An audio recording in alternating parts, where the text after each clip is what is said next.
Hello नमस्कार सभी को। मैं आज ओरिएंटेशन और मोबिलिटी स्किल के बारे में चर्चा करना चाह रहा हूँ, जो कि हमारे समस्त दृष्टि दिव्यांगजन, चाहे वो कॉन्जेनिटल हों या रिसेंटली ब्लाइंडेड ग्रुप के हमारे दृष्टि दिव्यांगजन हों, उनको ये मदद करेगा।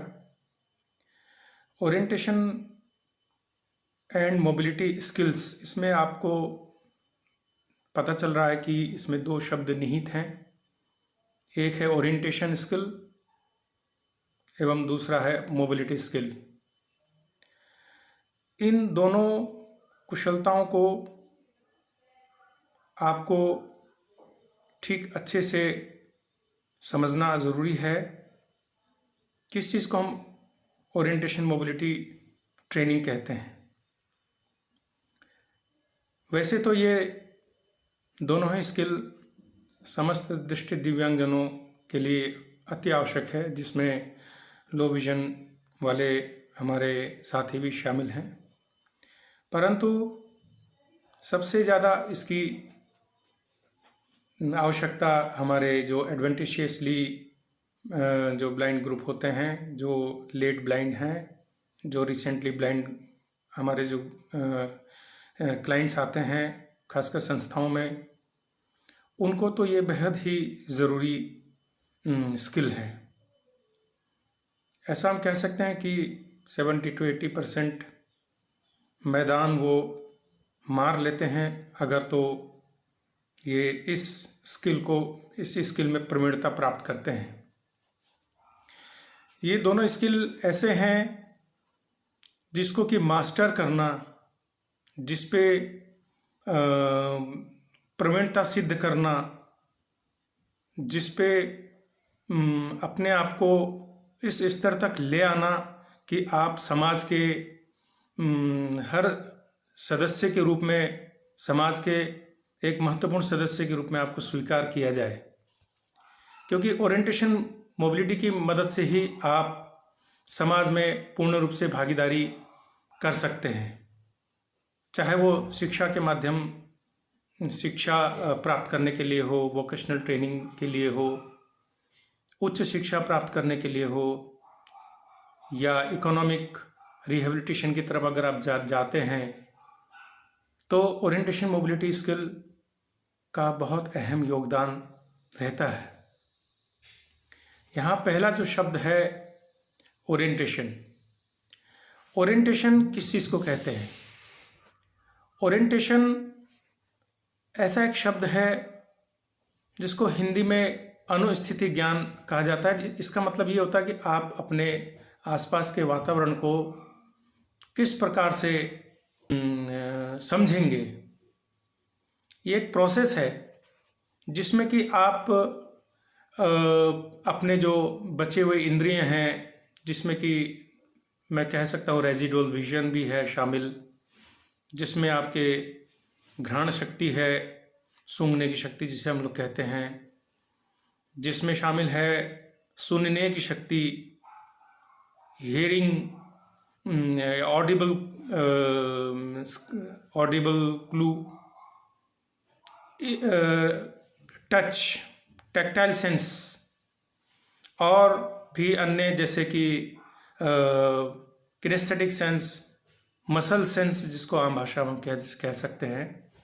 उसके मदद से, इन सभी चीज़ों के मदद से हम अपने आसपास के वातावरण को समझने की कोशिश करते हैं, और मेरी स्थिति और अन्य आसपास के स्थितियों में हम सामंजस्य बैठा सकते हैं कि मैं यहाँ हूँ तो अन्य चीज़ें कहाँ पर उपस्थित होंगी। कहने का मतलब यह है कि एक आसपास के वातावरण का एक मेंटल मैप आप बनाने की कोशिश करते हैं।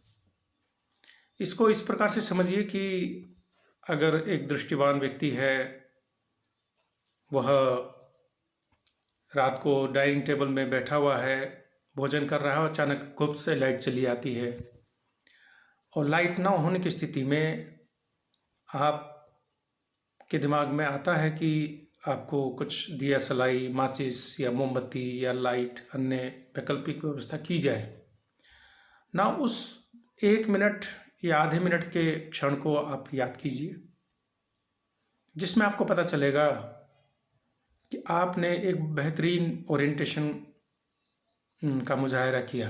कैसे? आप अपने डाइनिंग टेबल में बैठे हैं और जहाँ भी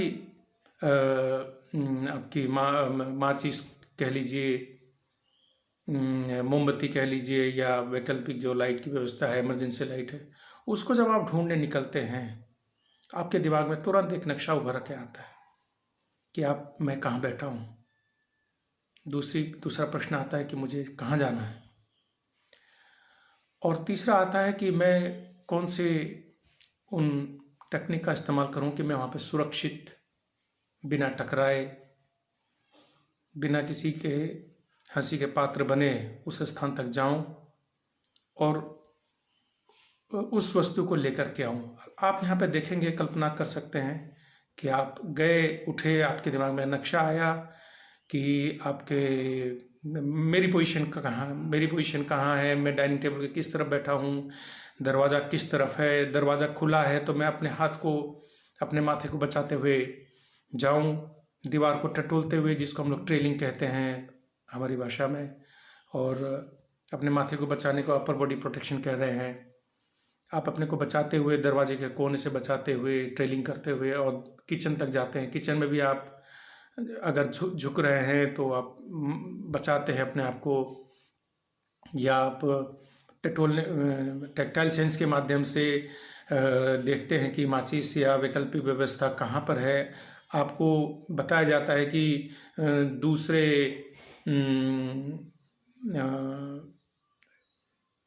पायदान पे रखा हुआ है, या दाएं तरफ रखा है या बाएं तरफ। आप दिमाग में एक नक्शा उभर रहा है और आप इसी को, आपका हाथ ढूंढ रहा है, और आप उस माचिस को जलाते हैं या मोमबत्ती को जलाते हैं या वैकल्पिक व्यवस्था करते हैं, इमरजेंसी लाइट जलाते हैं। तो आप एक प्रकार से, भले ही आधे मिनट हो या 1 मिनट हो, एक ओरिएंटेशन और मोबिलिटी की प्रक्रिया से आप गुजरे। वो बहुत ही कम क्षण होता है और आप आइडिया लगा सकते हैं कि ये किसी दृष्टिबाधित व्यक्ति के लिए, दृष्टि दिव्यांगजन के लिए जीवन भर की प्रक्रिया है। उसको इस स्किल में महारत हासिल करनी पड़ती है, मास्टर होना पड़ता है, तभी वह अपने आप को एक मेन स्ट्रीम सोसाइटी में अपने आप को ढाल सकता है। उसको ये स्किल में इतनी प्रवीणता कर लेनी पड़ती है कि अपने आप को ही उसको ताज्जुब ना हो जाए, उसके ये जीवन का ही सार बन जाए। जहाँ तक मोबिलिटी की बात है, मोबिलिटी का अर्थ यह हुआ कि हम एक स्थान से दूसरे स्थान तक जाते हैं फिजिकली। जैसे कि मैंने अभी बताया कि मैं डाइनिंग टेबल से किचन तक गया, वो भी मोबिलिटी ही है। अपने एक कमरे से दूसरे कमरे तक जाता हूँ, वो भी मोबिलिटी है।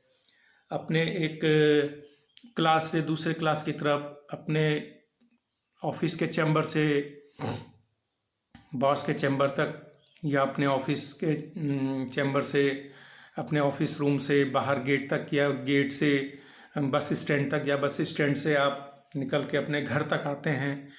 ये सब चीज़ मोबिलिटी में शामिल है। मोबिलिटी का अर्थ मात्र ये नहीं है कि आप छड़ी उठा के ही मोबिलिटी करें। मोबिलिटी में छड़ी भी शामिल है। तो इसके साथ साथ किसी साइटेड के साथ कैसे चलना है, जिसको हम साइटेड गाइड टेक्निक कहते हैं, वो भी शामिल है। छड़ी चलाने की जो स्किल है, प्रवीणता है, वो तो शामिल है ही है मोबिलिटी स्किल में। वो तो मोबिलिटी का एक टूल है। लेकिन मोबिलिटी में शुरुआत में जैसे हम लोग बच्चों को कहते हैं एक कमरे से दूसरे कमरे या अपने कमरे से टॉयलेट बाथरूम तक जाना भी है, तो आप ट्रेलिंग और upper body protection, self protection skill के माध्यम से आप चल रहे हैं। ये सभी चीज़ें मोबिलिटी में शामिल होती हैं। इसके साथ साथ मोबिलिटी में जब आप रिक्शा लेते हैं, हायर करते हैं, ऑटो हायर करते हैं, किसी के स्कूटर में बैठते हैं, या अपनी ही कार में बैठते हैं, या ट्रेन की सवारी करते हैं, या बसों की सवारी करते हैं, साइटेड की मदद लेते हैं, रोड क्रॉस करते हैं, एरोप्लेन में एक जगह से दूसरी जगह जाते हैं। ये सभी चीज़ मोबिलिटी है। यानी मोबिलिटी का अर्थ सिर्फ ये नहीं है कि आपने छड़ी उठाई और मोबिलिटी शुरू कर दी, नहीं। मोबिलिटी का अर्थ है आप एक स्थान से दूसरे स्थान में मूवमेंट करेंगे, और मूवमेंट करते समय खास ध्यान रखना है आप ग्रेसफुली वॉकिंग करेंगे, लोगों से मदद मांगते समय ध्यान रखेंगे। ट्रेनों में जब सफ़र करते हैं तो उसमें भी बड़ी सारी चीज़ें आती हैं कि आप अपनी सीटों को चिन्हित कैसे करेंगे, दूसरे से आप मदद मांगते समय किन किन बातों का ध्यान रखेंगे, वहाँ पे टॉयलेट का ओरिएंटेशन आपको होना चाहिए।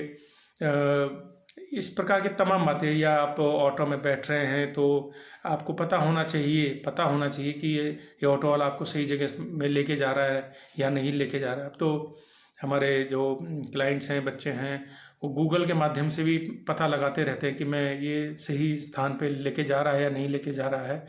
ये तो जो बच्चे हैं काफ़ी एडवांस तरीके इस्तेमाल करते हैं। तो ओरिएंटेशन में और मोबिलिटी में मैंने आपको ये बातें बताई। आने वाले वक्त में, आने वाले समय में मैं आपको और विस्तारपूर्वक इन चीज़ों को बताऊंगा। धन्यवाद।